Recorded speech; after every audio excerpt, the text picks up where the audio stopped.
Tema perenungan pada kita di pagi ini, beri diri untuk diproses oleh Tuhan. Bapak Mama, pernahkah kita mendengar ada pepatah mengatakan, tajamnya pisau karena pisau itu selalu diasah, dan seorang dapat menjadi pandai karena dia tekun dalam belajar. Peribahasa ini memberikan pesan bahwa orang yang pandai dan mahir dalam bidang tertentu karena dia mau memberi diri untuk belajar, karena dia mau memberi diri untuk kenal apa yang ada, apa yang hendak dikerjakan itu. Tuhan memerintahkan Yeremia untuk belajar dari seorang tukang periuk. Kita sendiri pasti tahu bagaimana proses pekerjaan seorang tukang periuk. Dari dia menyiapkan tanah liat, dia harus menyiapkan tempat dan wadah terbaik untuk membentuk tanah liat itu. Setelah tanah liat itu selesai dipersatukan, dikumpulkan, tanah liat itu mulai dibentuk sesuai dengan kebutuhan. Jikalau selesai dibentuk, maka tanah liat itu akan dibakar.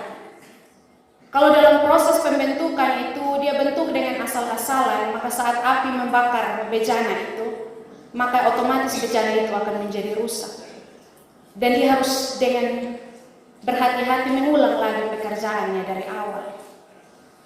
Tetapi jikalau bejana itu dibentuk dengan baik, saat dibakar bejana itu tidak mungkin rusak.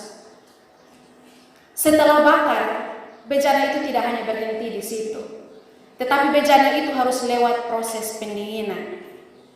Salah simpan, salah jemur, salah kasih dingin, dia bisa rusak dan hancur dan harus kerja dari awal.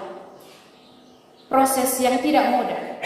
Kalau orang tidak mencintai pekerjaan itu, mungkin satu kali dia coba dan tidak berhasil, dia lepas tangan dan sudah betul sama kerja lain. Dalam proses pengerjaan seorang tukang periuk ini, dia mengakui bahwa dalam tahap yang lama dan dalam proses yang tidak mudah, dia harus dikerjakan dengan teliti dan dengan mencintai pekerjaan yang dia miliki. Tentu Tuhan memiliki alasan kenapa Yeremia disuruh untuk pergi belajar dari seorang tukang periuk ini. Dari kebenaran firman Tuhan ini ada dua pesan bagi kita saat ini. Pesan yang pertama, dia mau menjelaskan bahwa tanah liat adalah tanah yang biasa-biasa saja. Tanah liat ini tidak ada nilainya jika dia tidak dibentuk oleh sang penjunan atau sang orang yang merakit itu, orang yang memiliki keahlian itu. Kalau dia tidak disentuh dan tidak dibentuk, maka dia sudah ada harga, dia sudah ada nilai. Sebenarnya Allah mau menunjukkan kepada bangsa Israel bahwa tanpa Tuhan bangsa Israel bukan siapa-siapa. Seperti tanah liat tanpa penjunan, dia tidak ada nilai dan tidak ada harga. Demikian juga bangsa Israel di mata Tuhan. Tanpa Tuhan bangsa Israel tidak ada nilai dan tidak ada apa-apanya. Begitu pula dengan kehidupan kita sekarang. Tanpa Allah, kita bukan siapa-siapa. Tentu inilah yang menjadi alasan mengapa kita datang dan beribadah setiap hari Minggu. Inilah yang menjadi alasan mengapa setiap kita pergi dalam setiap ibadah-ibadah kategorial, kita pergi dalam ibadah-ibadah rumah tangga, kita memberi diri untuk dibentuk oleh Tuhan. Kita mengakui bahwa tanpa Tuhan kita bukan siapa-siapa. Tema hari ini, memberi diri untuk diproses oleh Tuhan. Kata memberi dalam KBBI sendiri memiliki arti menyerahkan, meletakkan, dan memperbolehkan. Menyerahkan untuk diambil, meletakkan untuk diambil, dan memperbolehkan agar orang yang dipercayakan itu ambil sepenuhnya dan membuat seperti apa, terserah orang yang mengambil, terserah orang yang menerima pemberian itu. Jadi jikalau tema perenungan kita pagi ini memberi diri untuk diproses oleh Tuhan, itu berarti bahwa kita menyerahkan dan meletakkan serta memperbolehkan diri kita yang adalah kita pemilik ini, serahkan seutuhnya kepada Tuhan untuk dibentuk. Serahkan kepada Tuhan untuk diproses. Serahkan kepada Tuhan untuk dijalankan seturut dan sesuai dengan kehendak Tuhan. Sehingga kalau dalam proses pembentukan hidup kita, penting kita tanamkan 3 hal ini dalam hidup. Hal yang pertama, jangan pernah protes dengan prosesnya Tuhan. Jangan pernah protes dengan prosesnya Tuhan. Seringkali saat kita bergumul dengan sesuatu hal, dengan mudah kita katakan, Tuhan, kenapa sonde ikut beta punya mau? Kenapa harus demikian Tuhan? Padahal beta punya mau ini lebih baik dari apa yang Tuhan mau. Sebenarnya kalau kita berpikir demikian, kita sedang menjauhkan diri dari prosesnya Tuhan. Kita sedang menolak proses Tuhan dalam hidup kita. Hal yang kedua, jika kita ada dalam prosesnya Tuhan, sangat penting bagi kita untuk tidak menolak apa rancangan Tuhan bagi hidup kita. Tuhan tentukan ini dalam hidup kita, itu yang harus kita terima dan kita jalani. Jangan menolak, jangan meninggalkan rancangan Tuhan yang Tuhan tetapkan bagi kita. Karena segala sesuatu yang dilakukan oleh Tuhan tentu baik adanya bagi kita. Tentu baik bagi segala kebutuhan kita. Pesan yang kedua pada kita di pagi ini. Setiap bencana yang tidak sempurna pada akhirnya harus dirusak, dihancurkan, dan diperbaiki kembali. Tentu sebagai seorang penjunan, sebagai seorang tukang periuk, Tuhan memiliki hak dan kuasa atas kita yang sedang dibentuk oleh Tuhan. Selayaknya tukang periuk, dia mau untuk kalau dia punya hasil tidak baik, hancurkan dan kerja ulang dengan lebih teliti, dengan lebih baik sehingga hasilnya sempurna. Tuhan juga memiliki cara untuk menegur orang-orang berubah menjadi lebih baik. Di dalam Alkitab kita menemukan kisah pertobatan Paulus. Di dalam Alkitab juga kita menemukan bagaimana cara Tuhan menegur bangsa Israel dengan memindahkan mereka ke tanah Babel supaya mereka ada dalam penindasan, dan dari penindasan itu mereka mau untuk mengandalkan Tuhan dan mau dibentuk oleh Tuhan. Karena kalau hidup enak-enak saja, kadang-kadang lupa andalkan Tuhan. Itu alasan kenapa Tuhan memberi bangsa Israel untuk pergi, biar dijajah supaya tahu menghargai kasih karunia Tuhan. Contoh yang ketiga yaitu Yunus. Saat Tuhan perintahkan dengan baik-baik, dia berusaha untuk melarikan diri. Dan dalam pelariannya, ikan Tuhan pakai untuk menegur Yunus dan membuat Yunus memperbaiki motivasinya yang salah.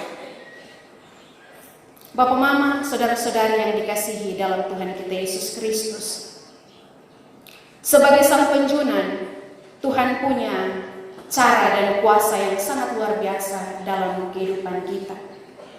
Tuhan tidak pernah kehabisan cara untuk membentuk kita menjadi lebih berharga dan lebih baik.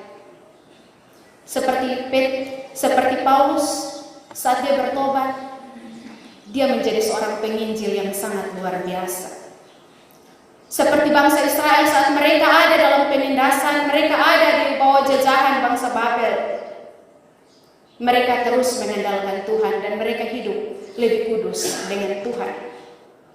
Begitu pula Yunus, saat dia dihadapkan dengan tantangan Tuhan menegur dia dan dalam pelariannya, dia berubah menjadi lebih setia, mengikuti apa yang Tuhan perintahkan untuk pergi ke Niniwe, sampaikan kebenaran Tuhan bagi jemaat di Niniwe. Tuhan punya banyak cara untuk menegur kita menjadi lebih baik. Bapak, Mama, saudara-saudari yang dikasihi dalam Tuhan kita Yesus Kristus, setiap kita pasti pernah merasakan teguran Tuhan, walaupun teguran itu bersifat keras, tetapi sebenarnya teguran yang keras itu sedang merubah karakter dan hidup kita. Jangan karena teguran yang Tuhan kasih, persoalan yang kita temui, penyakit yang kita alami, pergumulan yang kita jalani, itu membuat kita jauh dan meninggalkan Tuhan. Tetapi usahakanlah agar pergumulan dan upaya saat kita berhadapan dengan pergumulan-pergumulan itu membuat kita semakin dekat dengan Tuhan. Membuat kita semakin sadar bahwa tanpa Tuhan kita bukan siapa-siapa. Karena mungkin itu cara Tuhan untuk mengubah kita menjadi lebih baik.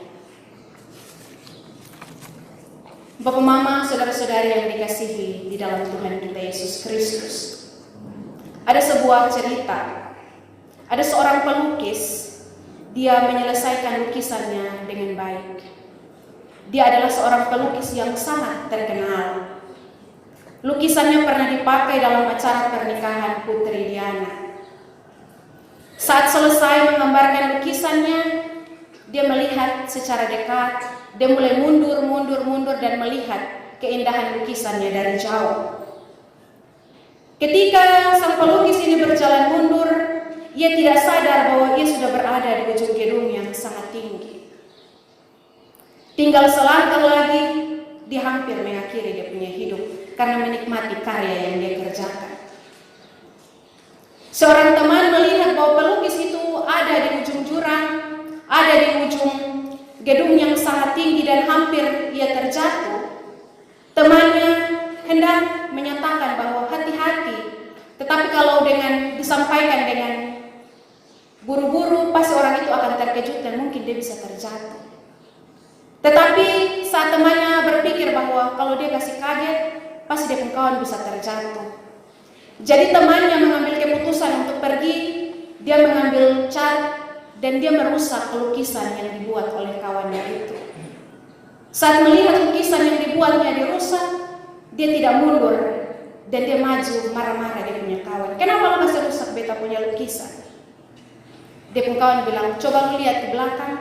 Tadi karena terlalu mengagumi lu punya hasil ciptaan, lu punya hasil karya, lu hampir terjatuh dan mati binasa. Bapak, Mama, cara yang dikerjakan oleh teman ini kepada sang pelukis ada salah satu cara yang menyelamatkan sang pelukis itu sehingga dia tidak mati binasa. Begitu pula dalam kehidupan kita dengan Tuhan. Terkadang kita melukis masa depan yang sangat indah.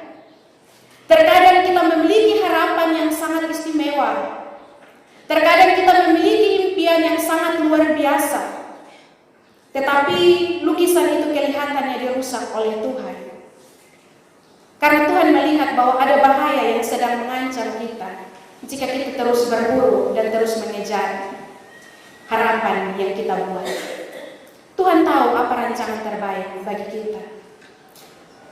Mungkin saja Tuhan merusak itu karena Tuhan tahu bahwa kalau itu lukisan tetap ada, pasti bisa diandalkan beta. Dan dari situ Tuhan merusak semuanya. Tuhan menyiapkan sesuatu yang jauh lebih baik, yaitu kehidupan yang kekal. Tetapi sebagai manusia terkadang kita marah-marah. Terkadang kita kecewa dan kita benci kepada Tuhan. Kenapa Tuhan buat begini? Kenapa beta punya hidup sama dengan orang lain? Tetapi percayalah, tidak semua hal bisa dijawab. Tetapi semua hal yang Tuhan rancangkan pasti terbaik bagi kehidupan kita. Tuhan menolong dan memberkati.